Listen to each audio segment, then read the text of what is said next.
오늘 강의는 인하대 교육대학원의 우리 조현우 교수님께서 진행해 주실 거고요. 강의 시간 1시간 정도 강의하실 거예요. 강의 1시간 하시고 그 다음에 질의응답 하는 식으로 진행을 하도록 하겠습니다. 그러면 마이크를 교수님께 놓겠습니다. 큰 박수 부탁드립니다.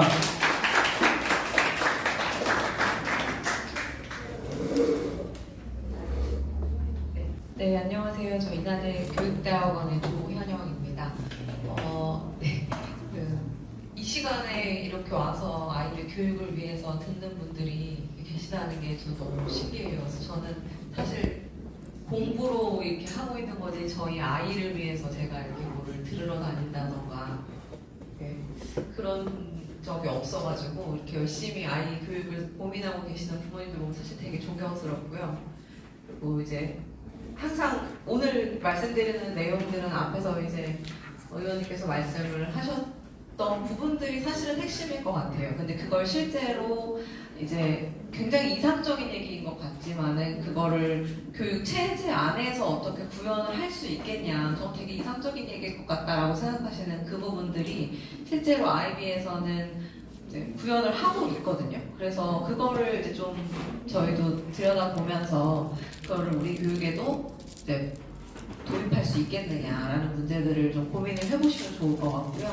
실제로 이제 뭐 해외에서는 많은 국가들이 이미 이제 도입을 해서 운영을 하고 있지만 우리나라에서도 꽤 오래 전부터 사실 아이비 도입해서 운영하는 학교들이 있었어요. 근데 우리나라는 국제학교들 중심으로 운영이 됐었죠. 그리고 또 이제 특목고, 이제 뭐 경기외고라든지 뭐 아니면 자사고, 뭐 충남의 삼성고등학교라든지 뭐 이런 곳들에서 국제반이라는 이름으로 한 개 클래스 정도만 운영을 한다던가 아니면 이제 국제학교들, 제주도에 있는 국제학교들이랑요, 송도에 이제 체드위 국제학교도 지금 아이비를 운영을 하고 있고요. 그래서 이제 우리나라에는 약간 엘리트 교육과정인 것처럼 소개가 됐어요. 근데 실제로는 그렇지는 않거든요. 그래서 다른 그렇게 해서 운영된 지 한 2년, 3년 차 들어가고 있는 상황이에요. 근데 굉장히 학부모님들과 학생들 그리고 교사분들도 만족도가 좀 높고 물론 좀 힘들어 하시긴 하죠. 예전 체제에서 좀 바뀐 것들이 있으니까. 근데 어쨌든 과거와는 좀 다른 방식의 교육 그리고 이제 아이들이 자기의 생각을 갖게 만든 교육이다라는 측면에서는 분명히 의미가 있다고 평가가 지금 되고 있는 상황이에요. 그래서 제주대구에서 1차적으로 먼저 한 2년 정도 운영을 한 상태에서 지금 경기도에서 이제 급속도로 확산이 되고 있는 상태고요. 사실 인천은 아직은 교육청에서 관심은 되게 많으세요. 그래서 아이비에 대한 연구도 계속 하시고 그리고 이제 교사 연수도 하시고 하시는데 정책적으로 이렇게 과감하게 도입하는 거는 아직 조금 주저하고 있는 상황인 것 같더라고요. 그래서 이제 차츰 이제 지방에서도 계속 전남, 뭐 경남 다 관심이 엄청 많은 상황이라서요. 인천도 조금씩 여기 손민호 부장님께서 사실 되게 몇 년 전부터 관심이 많으셔가지고요. 계속 저희랑 이제 연락을 하시면서 아이비에 대해서 고민도 많이 하고 계시고 하다가 이제 이번에 이렇게 와서 제가 또 말씀을 드리게 될 기회가 됐는데요. 어쨌든 좀 관심을 가지시고 학부모님들께서 일단 좀 관심을 많이 가지시면 인천에서도 이 아이비의 꽃을 피우는데 이제 좀 도움이 되지 않을까라는 생각을 합니다. 그래서 일단 아이비를 얘기를 드릴 때 저는 이제 몰입에 대한 얘기를 좀 하고 싶은데요. 저도 아이가 지금 초등학교 5학년이거든요, 큰애가. 근데 그 이제 앞서 의원님이 말씀하신 그런 아이를 키우고 저도 이제 교육학자이기 때문에 항상 그 초심을 잃지 말아야지 하고 이제 아이를 최대한 자율적으로 자기 생각을 갖는 아이로 키워야지 하고 마음을 항상 먹는데요. 어제 이제 아이가 단원 평가를 받다면서 그 과학 단원 평가를 받다면서 이제 저한테 시험지도 내밀지 못하고 왜냐면 제가 공부를 하나도 안 시키거든요. 그 자율성을 위해서 하나도 안 시키니까 정말 아이가 너무 자유분방해서 그래서 저도 괜찮다 하다 어제 단원 평가를 보고서 이제 아침에 제가 또 이제 그 평정심을 잃고 아이를 완전 쥐잡듯이 잡고 학교를 보냈어요. 반타작을 해갖고 온 거예요. 20문제에서 반타작도 아니죠. 14문제를 틀렸다면서 들고 온 거예요. 근데 이제 오늘 제가 말씀드리려고 하려는 게 뭐냐면요. 단원평가가 궁극적으로 얘가 잘해야 되는 목표는 아니잖아요. 분명히 얘가 지금 공부를 하는 과정이고요. 초등학교 5학년이면 사실 그걸 가지고 결과물이라고 얘기하기에는 진짜 성장하는 과정이란 말이에요. 그래서 틀린 거를 네가 그럼 앞으로 잘 고쳐서 알면 돼 라고 넘어가야 되는데 너 도대체 학교에서 무슨 생각을 하고 있는 수업만 제대로 들었어도 반은 맞아야 되는 거 아니야? 막 이러면서 이제 막 난리가 나는 거죠. 근데 이제 아이비에서 오늘 얘기 드리려고 하는 게 뭐냐면요. 이게 이제 평가 용어로 얘기하면 형성평가죠. 중간에 보는 형성평가고요.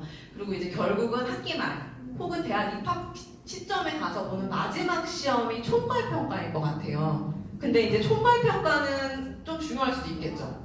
그걸로 이제 어떤 결정이 나는 상황이니까요. 근데 사실 형성평가는 말 그대로 형성되는 과정인 거거든요. 그래서 근데 이제 우리는 지금 어머니들 다 아시겠지만 여기 계신 분들은 특히나 저는 잘 아시겠지만 수행평가가 형성평가거든요. 사실 중간 과정에서 계속 하는 거기 때문에 근데 그 수행평가의 점수가요 다 누적되잖아요. 그걸 다 누적시켜서 대학 갈 때 다 총합을 해서 보내요. 그러니까 결국 애들은 뭐냐면 중간 과정을 계속 평가받으면서 내가 고쳐서 성장하기 위한 목적으로 평가를 받는 게 아니라요. 계속 그냥 모든 게 다 누적돼서 쉽게 말해서 고등학교 1학년 때 점수를 제대로 못 받으면 고2, 고3 가서 아무리 열심히 해도 만회를 못하는 거예요. 그래서 애들이 그냥 1학년 때 망하면 포기하는 상황들이 막 발생을 하는 거죠. 근데 이제 뭐 아이비의 하나의 특징 중에 하나인데요. 아이비는 형성평가와 총괄평가가 철저히 분리가 딱 되어 있어요. 그래서 형성평가는 전혀 평가 점수에 반영하지 않아요.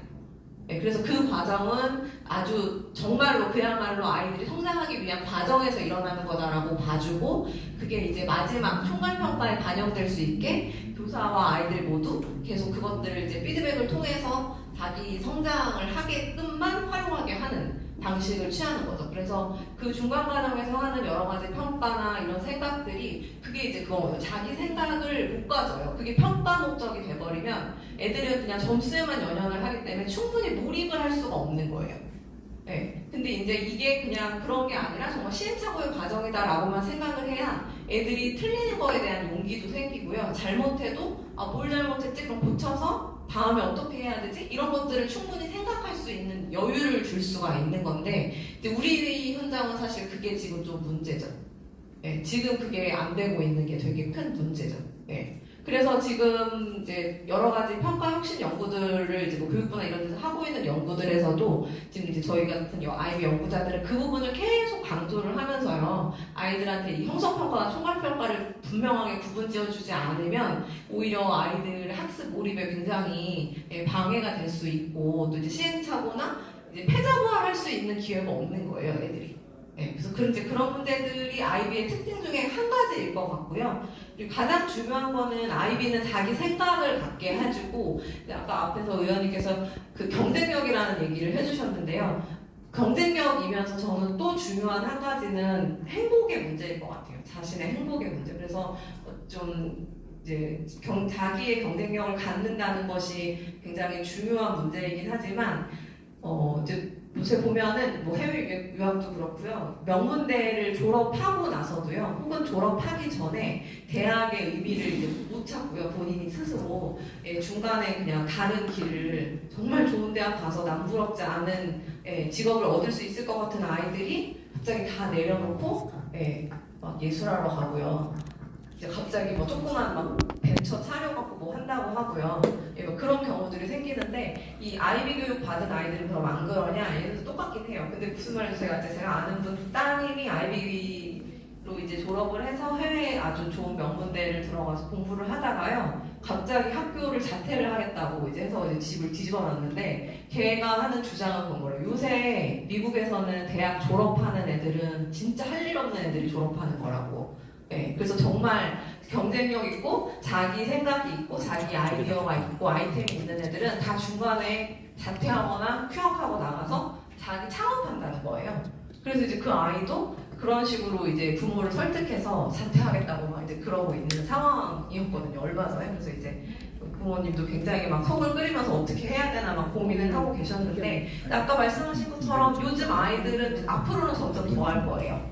지금도 이런데 이제 저희 아이들 대학 갈 때는 또 10년 정도 뒤인데요. 거의 뭐 그러면 이제 그때 되면 애들은 더 이상 대학 나와서 뭐 하지? 이제 이런 생각을 분명히 하게 될 거고요. 그래서 내가 좋아하는 게 내 직업이 되기를 바라는 아이들이 굉장히 많아질 거기 때문에 그 내 생각 그리고 그게 주체성을 가지고 그게 내 행복과 연결될 수 있게 적극적으로 주도적인 삶을 살 수 있는 애들이 행복한 거죠. 그러니까 남보기에 너무 좋은 직업인데 본인이 너무 불행하다면 그거는 이제 불행한 삶인 거잖아요. 남들에게만 좋아. 그래서 이제 아이비라고 하는 것이 그런 문제인 것 같아요. 그래서 좋은 대학을 보내기 위한 교육은 사실은 아닐 것 같고요. 물론 이제 아이비 교육을 통해서 해외 대학이라든지 이렇게 진학할 수 있는 대학 입학을 위해서 또 유리한 지점도 있을 수 있고 그걸 또 잘 활용하시는 분들도 계실 수 있는데요. 저는 이제 오늘은 그 관점에서 말씀드리기보다는 이제 아이들을 어떻게 행복하게 더 자기 생각을 가진 아이로 키울 수 있느냐, 그리고 그러기 위해서는 어떻게 수업과 평가하는 제도가 갖추어져 있어야 하느냐, 그런 문제들을 좀 얘기를 드려보도록 하겠습니다.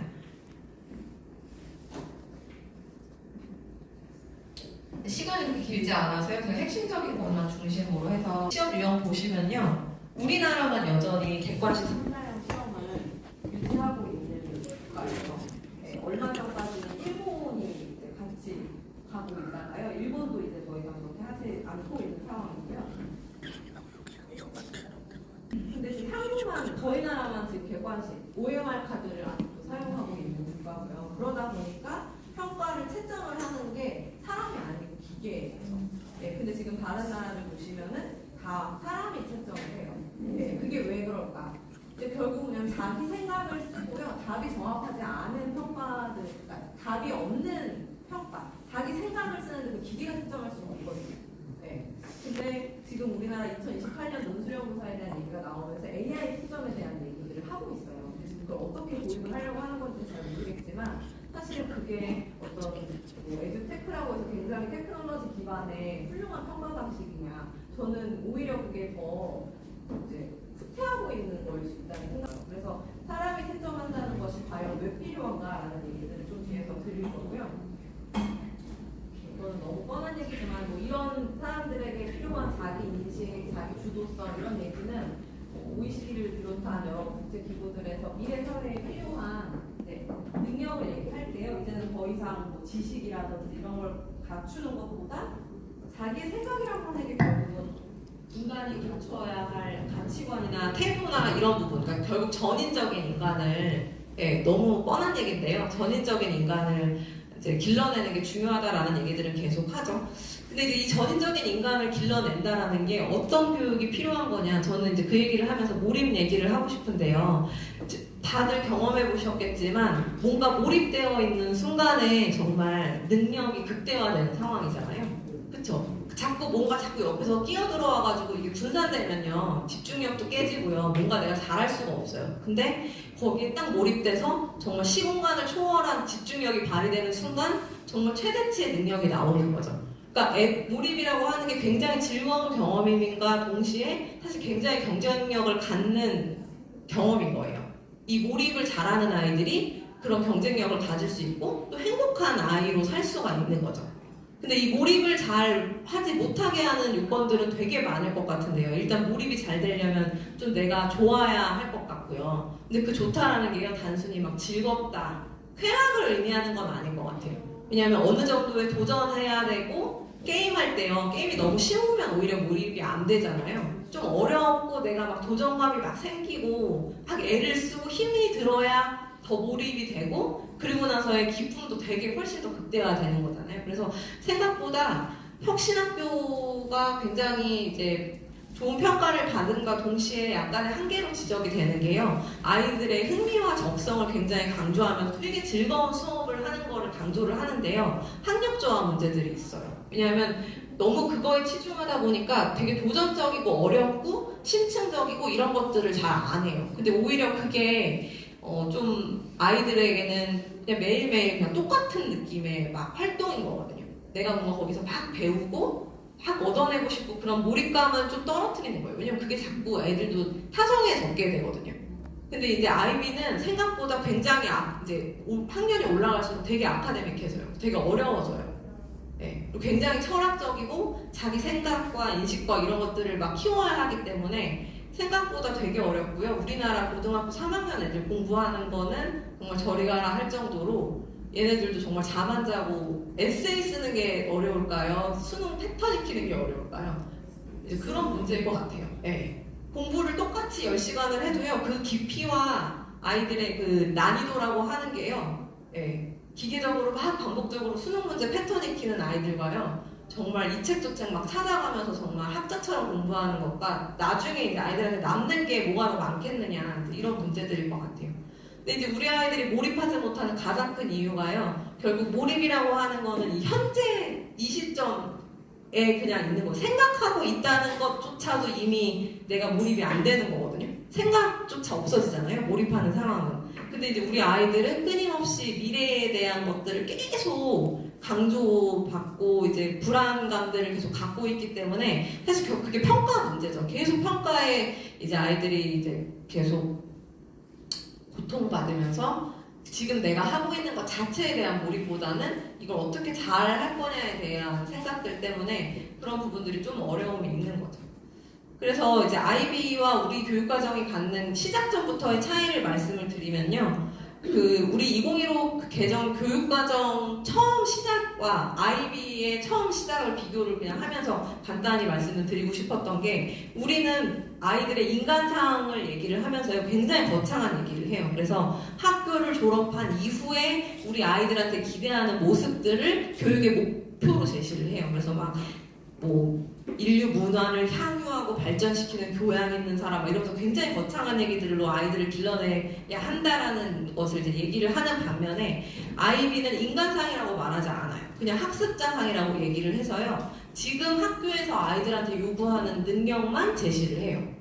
그러니까 얘네가 나중에 나가서 어떻게 되는 게 중요한 게 아니라요, 그냥 지금 매 순간순간에 충실하고 지금 순간순간에 몰입해서 열심히 할 수 있는 애를 길러내면 결과적으로 그런 애가 될 거라고 보는 거죠.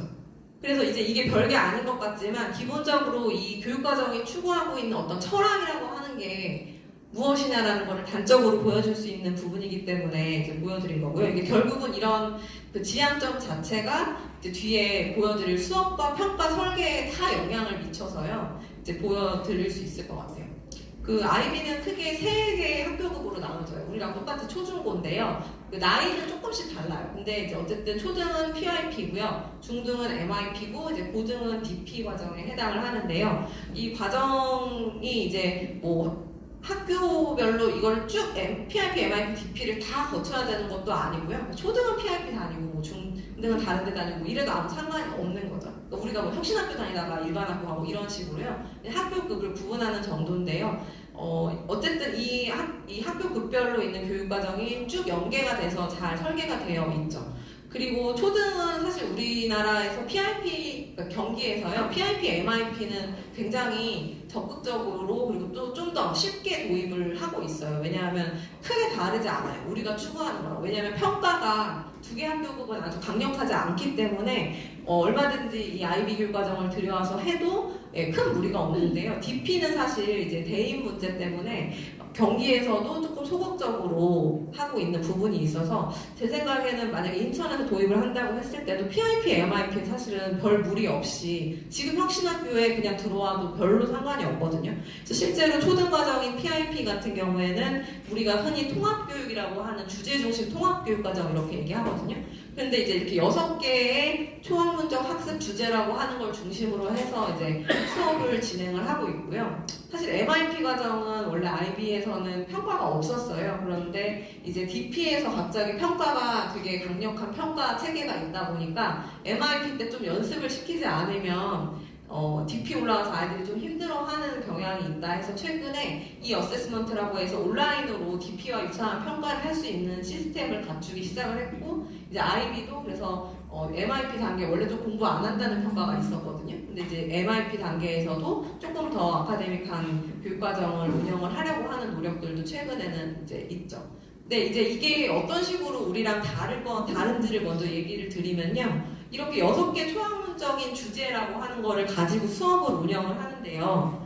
이제 결과적으로 얘네들이 하게 되는 활동이 뭐냐면요. 이게 익스비션이라고 해서 전시 활동인데, 졸업하는 시점에 얘네가 최종적으로 하게 되는 활동이 이거예요. 그럼 이게 뭐냐면 내가 정한 어떤 주제를 가지고요. 이 안에는 모든 교과가 들어가 있는 거예요. 보시면 여기에 미술 활동도 들어갈 수 있고요. 그리고 이게 그냥 간단한 내용들이 아니라 굉장히 논쟁이 있을 수 있는, 논점이 있는 어떤 주제들을 설정을 해놓고 애들이 굉장히 장기간 동안 이거에 관련된 자신들의 생각과 논리들을 아이들 그러니까 조별로 이거를 거의 몇 달에 걸쳐서 준비를 하는데요. 이걸 준비하기 위해서 결국 PRP의 모든 활동들이 이 자기의 생각, 그러니까 그 팀이 가진 생각, 그리고 이거를 보여주고 다른 사람을 설득하기 위해 필요한 능력들을 계속 길러주는 연습들을 시키는 거죠. 근데 이게 PRP 단계에만 있는 게 아니라요. PRP는 이제 이렇게 귀엽게 이렇게 한다면 MIP에서는 이거보다 조금 더 이제 프로젝트인데 이거보다 조금 더 수준 있는 프로젝트를 하고요. 결국은 DP, 그러니까 고등학교 대학 입학시험 때 가면요. 거의 대학교 혹은 대학원생들이 쓰는 수준의 학술 논문 수준의 그것들을 만들어내게끔 하는 걸로 이제 발전을 해요. 그러니까 학교급별로 그게 수준이 조금씩 올라가는데요. 결국은 다 본인이 설정한 문제에 대한 답을 찾는 그게 이제 아이비 교육과정의 최종 목표예요. 그러니까 우리는 결국은 수능도 그렇고요. 다 정해져 있는 답을 얼마나 열심히 연습해서 까먹지 않고 놓치지 않고 가서 잘 푸냐가 문제잖아요. 근데 얘네는 내가 해결하고자 하는 문제를 설정을 하고 그거를 위해서 필요한 것들을 다 찾아내고 준비해서 남들한테 설득할 수 있는 어떤 논리를 만들어내는 그게 최종 목표고 그걸 위해서 모든 교육과정이 준비시키는 방식으로 운영이 된다고 보시면 될 것 같아요. 그래서 이거를 보여드리기 전에 조금 더 직관적으로 아실 수 있으려면 저는 이제 결국은 우리의 수능과 비교해 보시면 가장 간단한데요. 이제 지금부터 보여드리려고 하는 거는 수능 시험을 얘네는 어떻게 보냐. 네, 우리 지금 수능 시험 그리고 이제 고등학교 때 수행평가 어떻게 보느냐에 맞춰서 결국 초등학교, 중학교 다 사교육 준비시키시는 거잖아요. 그쵸? 그럼 이제 얘네는 어떻게 하냐? 그럼 아이비는 사교육 없냐? 아이비도 사교육 하시는 분들은 하시는 것 같아요. 근데 이제 저는 그건 것 같아요. 사교육이 없어지기 위한 교육을 원하는 게 아니라요. 똑같이 사교육은 우리나라에서 저는 없어지기 어려울 거라고 보는데 사교육을 똑같이 시키는데 어쨌든 남는 게 있는 사교육이냐 아니면 진짜 대학 가는 수능 시험 날 쓰고 끝나는 사교육이냐 똑같이 돈을 들여도 이제 뭐가 더 남냐 저는 그 문제일 것 같은데요. 이제 보시면 이게 우리로 치면 언어 영역 시험에 해당하는 건데 이제 놀라운 건 뭐냐면요. 왼쪽 거 1시간 반, 오른쪽 거 1시간 반을 가요. 근데 이제 오른쪽 거만 먼저 예시로 들어 말씀을 드리면요. 6문제가 출제가 되는데요. 저 중에 한 문제만 골라서 1시간 반을 쓰는 거예요. 네. 그러니까 한 문제 가지고 대학 가는 거예요. 왼쪽 것도 지금 2문제거든요. 근데 여기는 이제 2문제, 그러니까 총 3문제 가지고선 언어 영역 시험 보는 건데요. 이 오른쪽 거에서 문제를 보시면요. 아이비는 교과서가 없어요. 그래서 교과서가 없지만 각 단원별로 뭘 가르쳐라라는 그 가이드는 주는데요. 보시면 단원 3에서 공부한 작품 중에 2작품을 참고해서 쓰래요. 근데 이제 말씀드렸지만 교과서가 없기 때문에 우리로 치면 만약에 어떤 학생이 4번을 선택한다 치면요. 이게 시에 대한 얘기고 은유법을 설명하라는 얘기인데요. 우리가 시 배웠을 때 교과서에 나왔던 무슨 시 외우고 이거 작가 시대적 배경 외우고 막 이렇게 공부했었잖아요. 근데 여기서는 작품도 정해주지 준 게 없고 내가 선생님이랑 공부했던 수많은 시들 중에 내가 2개를 선택을 하는 거예요. 그러면 한 선생님한테 배운 애들도 다 다른 시를 선택할 수 있겠죠. 그러면은 이제 다른 학교, 다른 나라에 있는 애들은 뭐 말할 것도 없고요. 근데 결론은 뭐냐면 은유법이라는 것을 너가 좋아하는 시 혹은 너가 익숙한 시를 가지고서는 은유법에 대한 너의 생각들을 쓰는 거예요. 네. 그러면 결국은 뭐냐면 은유법이 뭐다를 외우는 게 아니라요. 정말 그거를 전이할 수 있는 수준의 지식으로 내 걸로 만들어야만 풀 수 있는 문제인 거고요. 네. 그래서 이제 이 문제를 풀고 또 근데 이제 생각을 하시겠죠? 그런 문제를 애들이 전 세계 아이들이 다 다른 답을 쓰면 그걸 어떻게 평가를 하냐? 우리가 지금 그렇게 못하는 가장 큰 이유가 결국 평가거든요. 네, 그래서 평가를 공정하게 하고 객관적인 지식으로 하지 않으면 이제 어머님들이 막 학교로 이의 제기 막 하시잖아요. 네, 그러니까 이제 그런 문제 때문에 답이 정확하게 있는 문제만 풀다 보니까 자기 생각을 아이들은 쓸 수가 없어요. 근데 아이비는 그래서 그거를 어떤 식으로 평가를 하냐면요. 일단 그 교사가 이제 자기가 지도한 학생들 거는 1차적으로 채점을 해요. 지금 오른쪽에 보시면 제일 아래 단계에 교사들이 채점을 하잖아요. 그러면 내가 만약에 100명을 가르쳤다. 그럼 100명 거에 대해서는 1차적으로 채점을 다 해요. 물론 채점 기준이 있어요. 왜냐하면 은유법에 대한 거를 썼지만 되게 다양한 시를 예시로 들 수는 있지만 어머님들도 아시겠지만 얘가 무슨 예를 드냐가 중요한 게 아니라 그 예를 가지고 진짜 제대로 이해해서 말하고 있느냐라는 거는 알 수 있잖아요. 선생님들은 사실 더 잘 아실 거예요. 얘가 지금 알고 하는 얘기인지 뭐 아무 말이나 하는 건지 알잖아요. 그러니까 그걸 보고 이제 채점을 1차적으로 교사가 하는데요. 그거를 이제 IBO로 보내요. 근데 보내는데 다 보내면 전 세계에서 오면 이게 막 몇만 장을 채점할 수가 없잖아요. 그래서 샘플 표집을 해요. 무슨 말이냐면 교사별로 내가 가르친 아이들 것 중에 예를 들어 10개씩만 보내는 거예요. 근데 어쨌든 이 선생님은 자기가 정한 기준에 의해서 본인이 가르친 100명은 그 기준에 의해서 동일하게 채점을 하실 거 아니에요. 그러면 이제 10개씩을 보내면 가지고 온 걸 IBO에서 놓고요. 비교를 하는 거죠. 그래서 이 선생님이 10명에 대해서는 동일한 기준을 적용을 했는지를 1차적으로 확인을 하고요. 두 번째는 뭐냐면 어머님들이 잘 생각하셔야 되는 게 우리가 수행평가를 옆에 우리 반 애하고는 엄청 빡세게 비교하면서 쟤는 2점 쓰고 난 2점 쓰고 따지고 들거든요. 애들도 그렇고 어머님도 그렇고. 잘 생각해보시면 옆에 학교 애하고는 비교 안 해요. 뭐냐면 국어 선생님인데 이 선생님은 되게 어려운 수행평가 내시고요. 저 옆에 학교 국어 선생님은 엄청 쉬운 수행평가 내서 애들 점수 막 퍼주고 있어도요. 내가 그거 모르니까 그냥 알고 싶지도 않고 그거에 대해서 얘기하고 싶지도 않거든요. 근데 문제는 대학 갈 때는 걔네가 다 같이 경쟁 상대거든요. 근데 그거 우리는 왜 학교 간에 대한 형평성에는 왜 민감하지 않냐는 거예요. 수능에서는 한 문제만 가지고도 막 그러시면서 수행평가가 그 학종 전형에서는 절대적인 영향을 미치는데 그거에 대한 비교는 아예 안 하시는 거예요. 근데 아이비는 지금 그거를 어떻게 조정을 하냐면요. 결국 A교사, B교사, C교사, D교사가 전 세계에 있는 교사들인데요. 4번 문제 푼 애들 거는 다 같이 놓고 보는 거죠. 그래서 일본에 있는 애가 푼 4번, 한국에 있는 애가 푼 4번을 같이 놓고 보는데 한국 선생님은 보니까 평균치보다 점수를 너무 많이 줬어요. 근데 일본 선생님은 점수를 너무 조금 줬어요. 그럼 그게 이제 조정이라고 하는 건데요. 만약에 예를 들어 평균이 9점인데 한국 선생님은 10점 주고요. 일본 선생님이 8점 주면 한국 선생님이 채점한 애들 100명 거에서 1점씩 더 깎아요. 네. 그리고 일본 선생님이 채점한 그 100명 거에서는 1점씩 다 올려줘요. 왜냐면 어쨌든 본인 기준 안에서 100명을 채점을 했을 거기 때문에. 그래서 그 샘플 표집 방법을 통해서 전 세계 아이들의 평가 기준을 맞추는 조정을 하는 거죠. 그래서 아까 보셨던 그런 굉장히 개별화된 평가 도구를 통해서도 공정성 있는 평가를 한다라고 이제 하고요. 그거를 1단계, 2단계만 하는 게 아니라 3단계, 4단계까지 거쳐서요. 총 4단계에 걸친 채점을 이제 하면서 그 안에서 문제가 발생하지 않게끔 하는 제도가 다 갖추어져 있죠. 그래서 보시면 이게 IB만 그렇게 하는 게 아니라 논서 수령 평가를 하는 국가들은 기본적으로 그 체제를 다 갖추고 있어요. 그래서 우측에 보시면 이거는 이제 남호주에 있는 평가 모더레이션 샘플인데요. 거기서도 보시면 이제 채점자에 의해서 각각 점수 준 것들을 평균을 내는 방식으로 하고 왼쪽 거는 이제 IB 폼이죠. 그래서 여기서도 보면 이그제미너 1, 2, 3에서 3명의 채점자들이 평가를 하는 방식으로 이제 이렇게 이루어지기 때문에 결국 우리나라도 저런 교체 채점 방식을 갖추지 않으면 이런 식의 평가나 자기 생각 쓰는 시험을 아예 볼 수가 없죠. 근데 지금 현재는 지금 그런 식으로 그게 이제 힘드니까 그렇게 안 하고 그냥 객관적인 지식만 묻는 평가를 하는 거예요.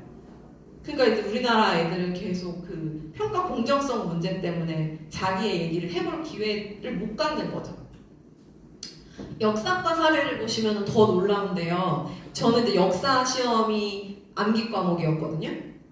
다 비슷하시지 않을까 싶은데요. 그냥 시험 기간 한 2주 앞두고 그냥 빡세게 외우면은 점수 잘 나오는 과목이었던 것 같은데 IB에서는 이제 일단 기본적으로 역사라고 하면요. 이 왼쪽에 보시는 6가지 개념을 가르치는 게 목적이래요. 무슨 시대에 무슨 사건을 가르치는 게 목적이 아니라요. 근데 보시면 뭐냐면요. 역사 과목을 배우면 애들은 변화나 연속성, 삶에서의 인과관계, 결과의 관점이라는 걸 갖춰야 된대요. 아주 쉽게 말하면 역사적 안목을 가르쳐야 된대요. 말은 너무 쉽고 좋죠. 근데 역사적 안목을 어떻게 가르치냐? 이제 어떻게 가르치냐면요. 우측에 보시면 마찬가지로 역사 교과서가 없어요. 그 대신에 이제 마찬가지로 뭘 가르쳐야 된다라는 주제만 던져줘요.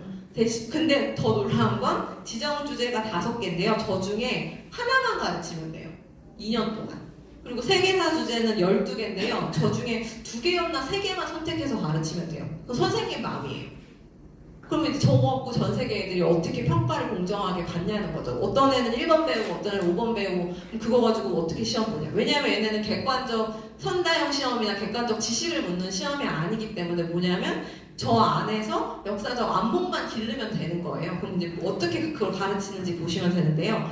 예를 들어서 어떤 선생님이 나는 지정 주제에서는 5번을 가르치겠어 하면 이제 이 지금 보시는 총 150시간, 심화 과목인 경우에는 240시간이거든요. 그럼 저 지정 주제에서 5번 갈등과 개입을 40시간 동안 가르치는 거예요.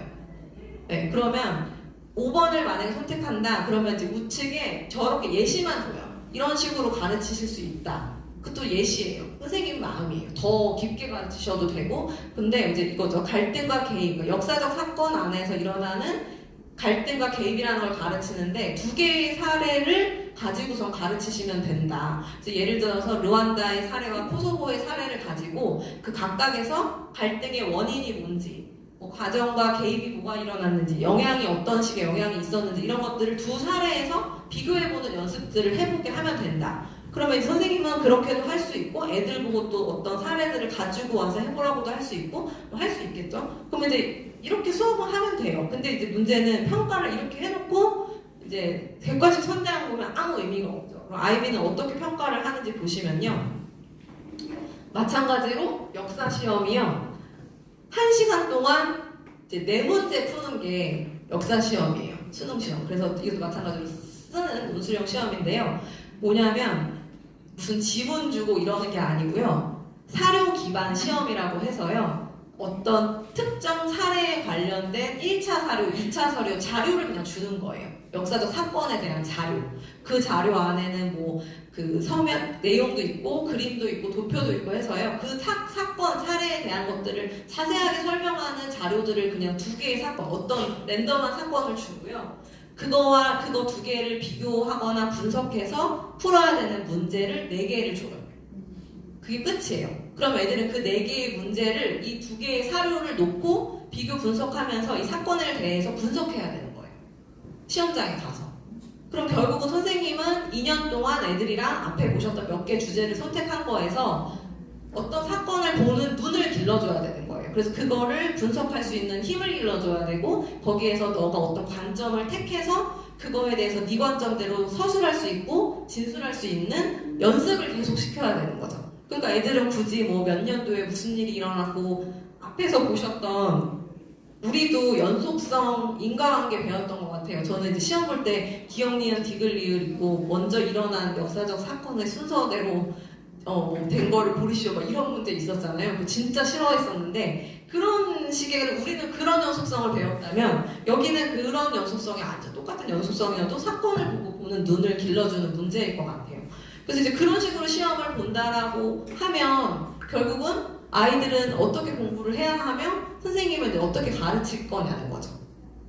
네, 그러면 결국 이것도 마찬가지로 아이들의 답은 다 다를 수 있는 거죠. 네, 그 사건을 보고 내가 보는 나의 관점들이 다 다를 수 있기 때문에. 근데 그럼에도 불구하고 그거에 대한 평가 루브릭이 명확하게 존재를 하고요. 그리고 여러 사람이 그거의 평가를 보기 때문에 사실 선생님들은 보면 다 알거든요. 얘가 지금 얼만큼 깊이 있게 얘보다 얘가 더 많이 공부했구나, 얘보다 얘가 더 깊게 생각하는구나. 이거는 선생님들뿐만 아니라 어머님들도 사실 보면 아실 거예요. 그렇기 때문에 이게 여러 사람이 평가를 한다고 하면 사실 그거를 가지고 그거는 선생님 생각이잖아요. 내 하고 얘기를 하기는 어렵죠.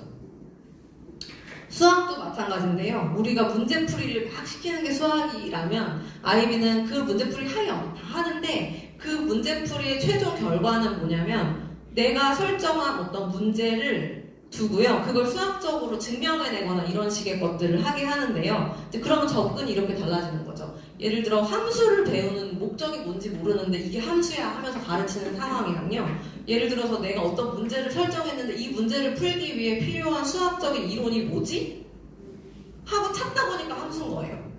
네, 찾다 보니까 기하고. 그러면 이제 아이들은 아 이렇게 수학 지식을 피타고라스 정리를 야 하고 가르치는 상황이라면 이 문제를 해결하려고 하다 보니까 피타고라스 정리가 필요한 거예요. 그러면 이제 수학이 왜 필요하고 수학을 왜 공부해야 되는지라는 목적의식 자체가 생기는 거죠. 그러면서 아 이래서 수학이라는 게 있고 수라는 게 이래서 필요한 거구나. 이제 그렇게 느끼게끔 만드는 접근의 방식이 다른 거죠. 그러니까 똑같이 함수를 배우지만 예, 전혀 다르게 접근이 될 것 같고 그거에 대한 활용도 전혀 달라지는 거죠. 그래서 아이비는 보시면은 이렇게 용어집, 기호집, 공식집, 계산기를 사용하는 문제까지 다 있어요. 그러니까 사실은 수학 시간에 공식 외울 필요 없는 거잖아요, 사실. 근데 우리는 공식 외우느라고 사실 수학적 사고를 오히려 못하는 상황인데 공식집도 시험 시간에 다 줘요. 그러니까 내가 필요하면 그냥 찾아서 거기에서 풀면 되는 거고요. 계산기 다 쓸 수 있고요. 물론 손으로 풀어야 되는 문제와 계산기 써야 되는 문제가 구분이 되어 있는데 어쨌든 한 번에 어떤 테크놀로지를 활용해서 빠르게 계산을 하는 게 별로 중요하지 않고 그 계산은 그냥 도구인 상황에서는 그냥 계산기를 쓰는 게 좋은 거잖아요. 챗GPT도 IB에서는 사용을 허가했어요. 얼마 전에. 네. 챗GPT를 쓰는 거 아무 문제 없다는 거예요. 왜냐하면 챗GPT에서 나오는 내용과 거기에 너의 생각을 얘기하는 거는 분명히 질적으로 다르다고 보고 사람이 채점하기 때문에 그거를 감별해낼 수 있는 거거든요. 키워드 중심으로 답을 찾는 게 아니라 그 흐름과 논리가 있냐를 보는 거기 때문에 이제 그런 부분들 때문에 아이비는 사실 챗GPT를 교육에서 사용하는 거에 대해서 전혀 문제의식을 처음에 약간 고민을 했었던 것 같아요. 아이비도. 근데 결론은 사용해도 된다. 네. 그래서 이제 결국은 아이비는 뭐냐면요. 우리는 아이들이 지식 공부를 한다라고 했을 때 그 지식의 깊이는 잘 생각을 안 했어요. 지금까지. 지식의 깊이와 얘가 어떤 생각을 가지고 이걸 하고 있느냐라는 거는 사실 잘 들여다봐주지 않으려고 했는데 핵심은 뭐냐면요. 그 지식의 깊이라고 하는 게 얼마나 얘가 많이 알고 얼마나 똑똑하냐의 문제가 아니라요. 그 지식이 깊이를 가졌다는 거는 걔가 굉장히 주체적으로 학습했다는 증거인 거거든요. 그럴 수 있을까요? 객관식 선다형일 경우에는 아닐 수도 있을 것 같아요. 그거는 그냥 성실하고 말 잘 듣고 수능을 잘하는 애들은 그럴 수 있을 것 같아요. 근데 아까 말씀드린 그런 식으로 내가 문제를 설정해서 내가 막 자료를 찾고 뭘 하고 해야 되는 상황에서는요. 그거는 굉장히 주도성이 있는 애가 아니면 사실은 그렇게 가기 어렵거든요. 그러니까 쉽게 말해서 뭐냐면 지식이 깊어졌다라고 하는 게 그냥 다 점수를 잘 받았다가 아니라 정말 지식의 깊이를 볼 수 있는 평가 체계가 갖추어져 있다면 그게 전인적 학습의 목적과도 맞을 수 있다는 거예요. 굉장히 걔가 노력하고 그거를 이제 제가 보여드리려고 하는 건데요. 이게 지금 우리나라 고등학교 수학평가 수학 시간에 실제로 경기도에 있는 한 고등학교 수학 평가 기준이거든요. 무슨 말이냐면 자신감과 자아 효능감을 평가하라고 해놓고요. 얘 자신감과 자아 효능감 평가하기 위해서 방법을 뭘 쓰라고 하냐면요. 모둠학습을 할 때 옆에 친구한테 긍정적인 피드백을 받으면 자신감과 자아 효능감 점수를 높게 준대요. 무슨 말이냐면 동료 평가 시키거든요. 학교에서. 그러면 옆에 친구가 점수 잘 주면 얘는 이 정의적 능력 평가에서 점수를 잘 받는 거예요. 태도 점수를 잘 받는다는 거예요. 한마디로. 그러면 이제 잘 생각해 보시면 딱 생각해도 부작용이 있을 것 같지 않으세요? 그쵸? 그래서 이제 이런 평가를 하니까 이제 막 싸움 나는 거예요. 모둠학습할 때 제 무임승차아니고 선생님 제 안 했는데 제 점수 똑같이 주면 안 돼요. 막 이러면서 이제 이런 상황들이 생기는 거죠. 그러니까 이게 자신감과 자아 효능감을 평가할 수 있는 방법이냐? 문제는 평가만 하는 게 문제가 아니라 그것 때문에 애들이 왜곡된 학습을 하는 거잖아요. 모둠학습해서 협력하는 능력 기르라고 해뒀는데 결국은 싸움나요. 네. 그러니까 이제 이런 것들이 문제인데 아이비는 결론적으로 말하면 이런 정의적 능력 평가는 직접적으로 하지 말라고 되어 있어요. 하지 말아야 된다고 해요. 왜냐하면 이런 가치와 태도적인 부분을 평가하는 순간 애들은 보여주기식으로 하는 거죠. 그게 진짜 자라나는 게 아니라. 그래서 오히려 왜곡되게 학습을 한다라고 하는 거거든요. 그러면 이제 아이비는 어떻게 이런 가치 태도를 평가하냐라는 건데요.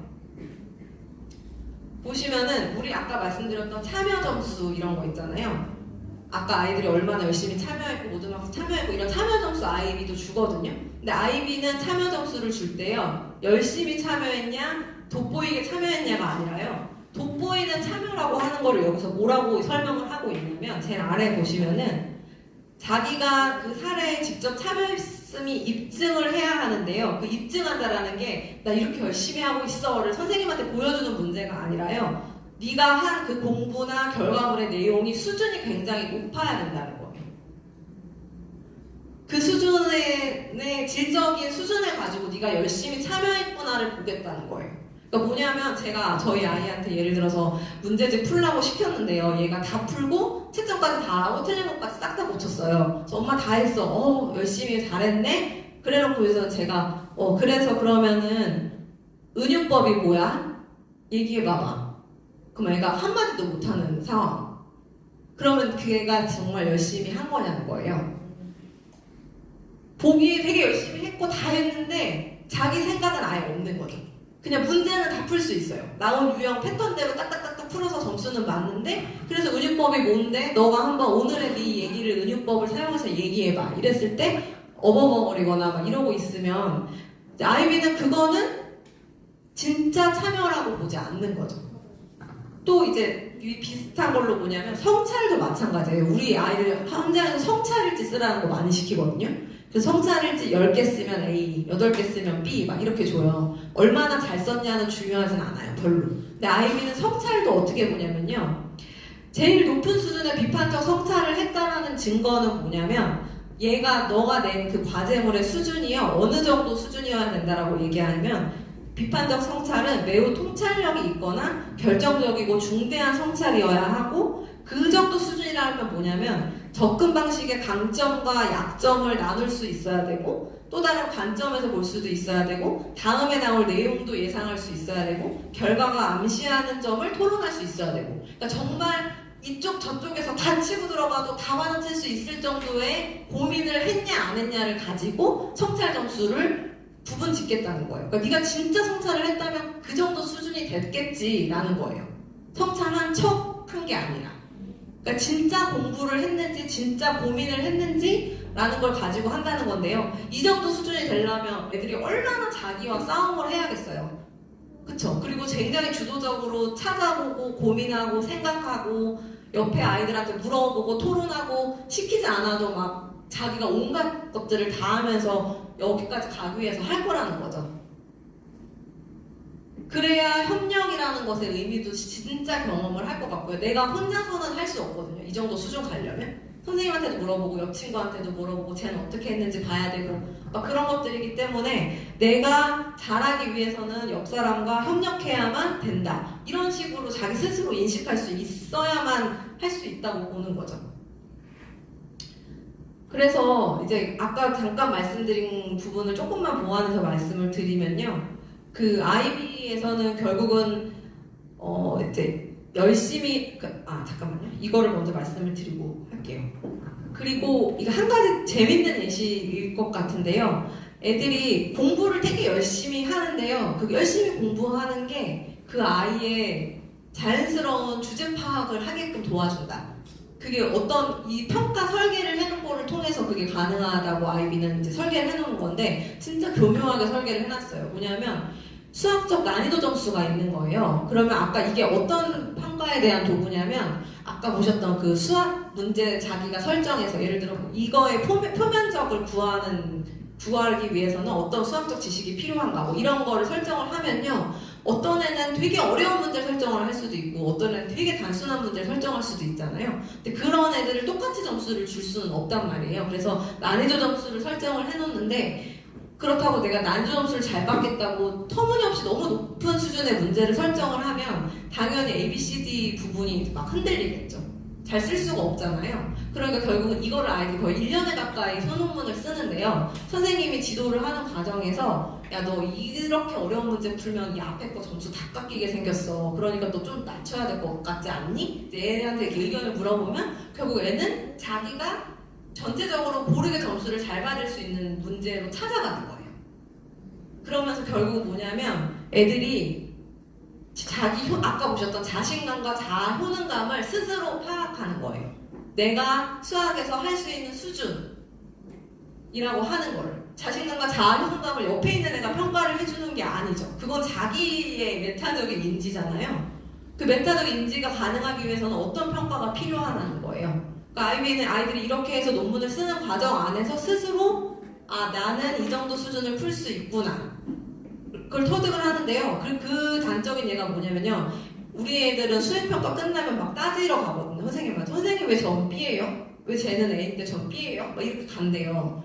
근데 아이비는 애들이 평가 과제를 제출하는 시점에요. 대충 자기 점수를 다 예상을 한대요. 그리고 그게 크게 다르지 않고. 왜냐하면 1년에 걸쳐 선생님이랑 계속 이 평가표를 보면서 자기가 그 수준을 맞춰가면서 하기 때문에 그래서 실제로 우리나라 같은 경우도 마찬가지인데 아이비 점수가 나오는 시점과 대입 전형 시점이 틀려요. 그래서 이제 그것도 좀 문제가 됐었는데 그거를 이제 영국 같은 경우에도 그거랑 비슷한 상황이어서요. 거기는 예상 점수를 가지고 그냥 대학을 지원해요. 그래도 별로 크게 차이가 없는 거예요. 그 얘기는 뭐냐면 아이들이 공부하면서 충분히 메타적인 자기 학습에 대한 생각이 가능하다는 거예요. 우리나라 아이들처럼 나는 왜 이 점수야? 나는 왜 이것밖에 안 돼? 쟤는 도대체 얼마나 하길래 저 점수? 이게 아니라 나는 이 정도 수준인 것 같아. 이거를 애들이 다 생각을 하고 난 뭐가 부족하구나, 난 뭘 더 해야겠구나 이런 게 가능한 거죠. 그러니까 주체적인 생각과 자기의 어떤 삶에 대한 주체성 같은 거를 갖추기 위해서는 결국 스스로 이렇게 자기 주제 파악과 자기 인식이 가능한 경험들이 있어야 되는데요. 우리는 그게 좀 힘들죠. 답을 쓰거나 찍거나 하고 이제 이렇게 처분을 기다려야 되는 상황이기 때문에요. 네.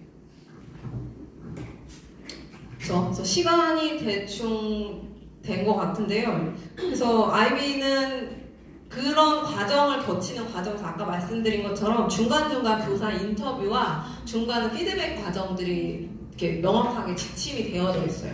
그 얘기는 뭐냐면 아까 말씀드린 것처럼 애들이 답을 챗GPT 써서 하는데도요. 이게 정말 챗GPT를 써서 고스란히 복사 붙여넣기 한 건지 그걸 활용해서 자기 생각을 만드는 데에 그냥 쓴 건지라는 거는 그냥 사실 답만 가지고는 모르는 거거든요. 근데 그걸 지도하는 과정에서 왜냐하면 아이비는 일단 이제 아까 처음에 의원님도 말씀하셨지만 굉장히 긴 얘기들을 하는 거예요. 짧게 단답형이 아니라요. 막 3시간, 4시간 얘네는 1년짜리 과제를 하고 막 이러니까요. 그 과정 안에서 스스로 발전시켜 가고 있는지 그 논리가 정말 논리적으로 전개하고 있는지 이거를 교사가 계속 중간 과정을 지도하고 있기 때문에 이게 베낀 건지 표절인지 누가 도와준 건지 이게 딱 몇 마디만 해보면 다 아는 거죠. 그리고 이제 DP 같은 경우에는 그렇게 해서 발각되거나 그래서 이제 아카데믹 어니스티라고 해서 이제 학문적 정직성을 굉장히 중요하게 여기거든요.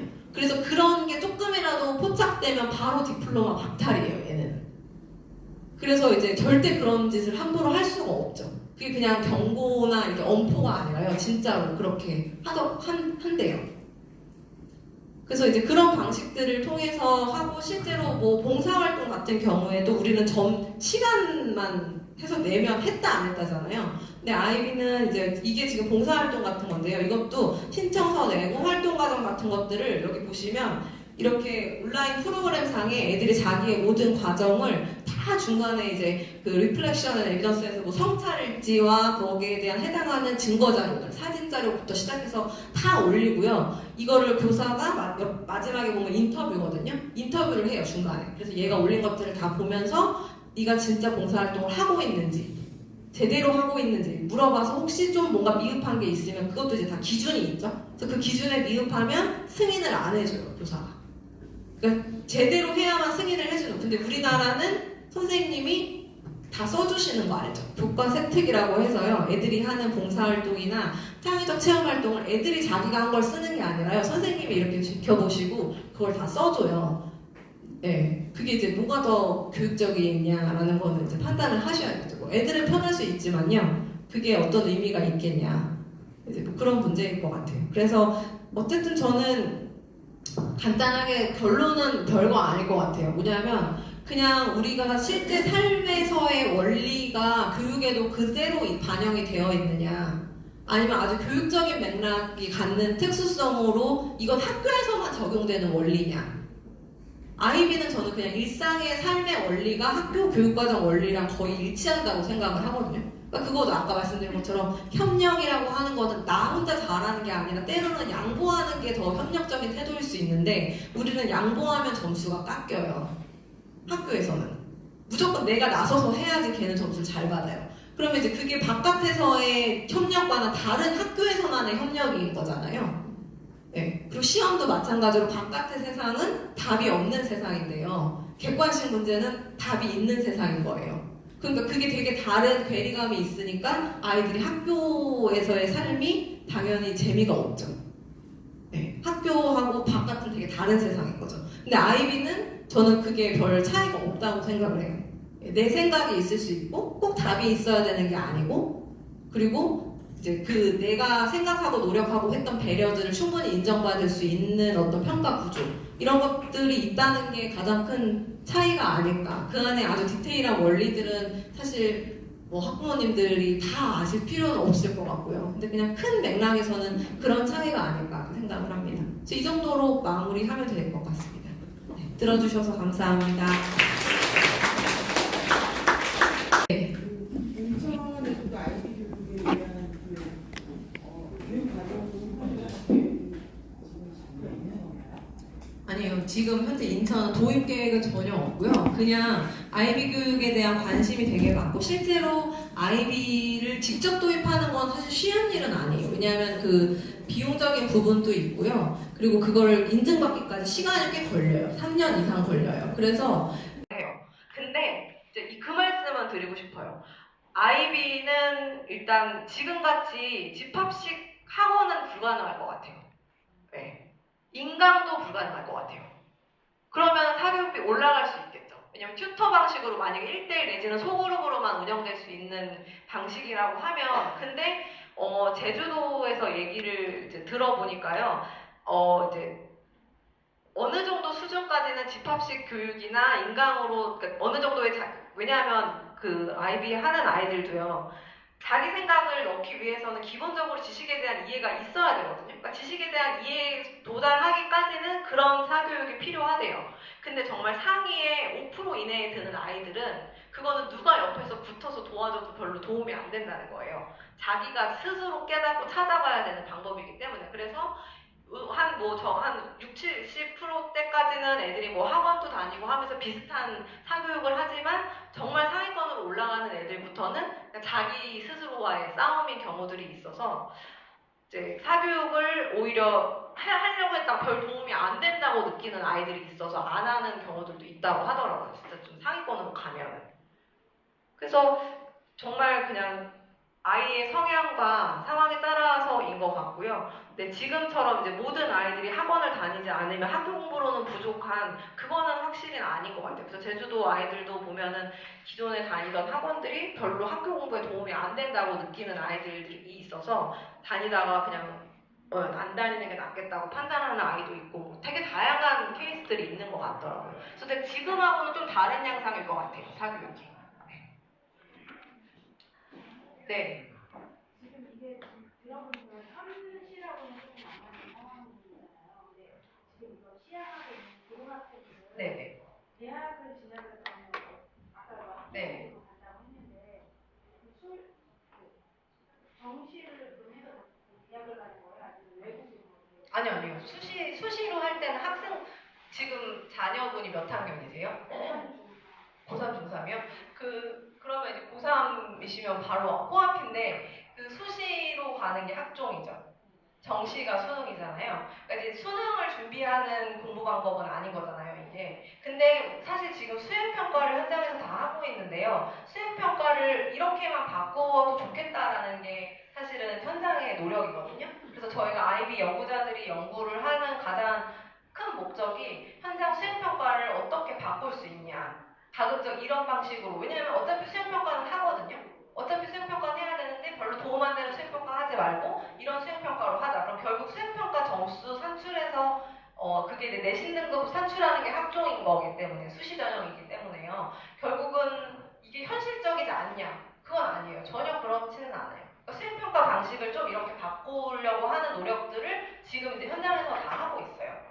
그럼 거기에 아이들은 수시학교 대학을 수시 준비할 때는 상관이 없다는 거죠. 그러니까 학교가 아이비 학교로 지정이 되면요. 저는 두 가지 케이스일 것 같아요. 이거를 잘 맞아서 이거를 열심히 공부해서 수시로 입학하는 아이들이 있을 수 있고 아니면 이제 그렇게 했는데 별로 내신이 안 나와요. 재수에서 정시로 수능 보고 가는 거죠. 지금도 전부 재수해서 다 정시로 가는 아이들이 많으니까요. 네. 대학을 가기 위한 대학을 갈 그런 건가요? 애들이 또 대학을 안 가는 아이들도 있는 거예요. 대학을 안 가는 애들도 저는 이 공부를 하는 게 낫지 않을까요? 대학을 안 간다면 특히나 대학을 그러니까 저 학교를 다녀서 네. 결국에는 종착지는 또 대학이지 않나요? 대학 안 가도 되는데요. 본인이 선택이죠. 그건 정말. 네. 그리고 또 있어요. IB가 원래 DP도 있는데요. CP라는 것도 있거든요. 이게 우리나라로 치면 특성화고 커리큘럼이에요. 그 이제 외국에서는 IB CP도 있어서 그 아이들은 이제 직업교육하는 교육과정도 있는데 우리나라는 아직은 CP까지는 도입은 검토가 되고 있지는 않아요. 근데 어쨌든 제주도 표서면은 공부 많이 시키는 동네가 아니에요. 굉장히 낙후 지역이거든요. 제주도 안에서도. 근데 이제 거기 아이들도 이 공부를 하는 게 낫지 않냐라고 하는 게요.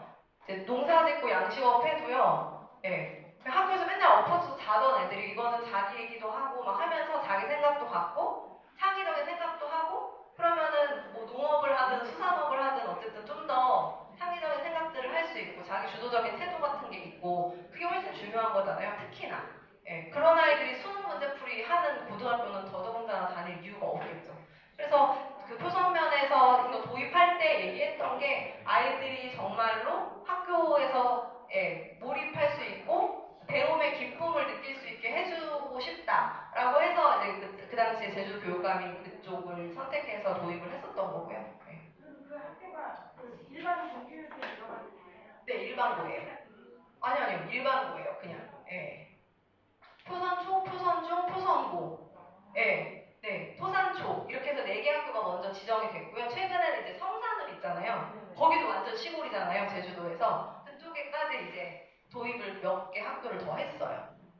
근데 대구는 또 완전 다른 케이스인 게 대구는 수성구가 이제 우리 쪽 수도권으로 치면 이제 서울의 강남 같은 지역인데요. 그쪽에 도입이 됐어요. 그러니까 거기는 굉장히 학구열이 높은 지역에 아이비가 도입이 됐고요. 제주는 또 완전히 반대로 완전 낙후 지역에 도입이 됐고요. 그래서 그 두 지역에서 나오는 성과에 대한 관심도 사실 되게 이제 다르게 또 보여지는 측면이 있는 거죠. 네, 질문 더 있으실까요? 6월 23일 날 네. 하실 거에 대한 표를 좀. 네, 6월 23일은 그날은 이제 아이비 평가에 대한 얘기를 드릴 거지만 그때는 지금 저희 현장 평가에 대한 얘기를 좀 더 드릴 거예요. 그래서 이제 오늘은 아이비는 이런 거다라는 얘기를 좀 드렸고 그때는 지금 현장 평가, 수행 평가들이 갖고 있는 문제점. 그러니까 지금 아이들이 보고 있는 수행 평가가 어떻게 이루어지고 있는지를 좀 더 아실 수 있을 것 같고요. 네, 그게 뭐 어쨌든 적을 알아야 되는 거니까요. 우리 아이들이 볼 수행 평가에 대해서 좀 아시고 아이비는 그거를 어떤 방식으로 이제 하고 있기 때문에 아이비가 도입되면 그런 패단들이 좀 어떻게 바뀔 수 있는지라는 얘기들을 좀 더 드리도록 하겠습니다. 네.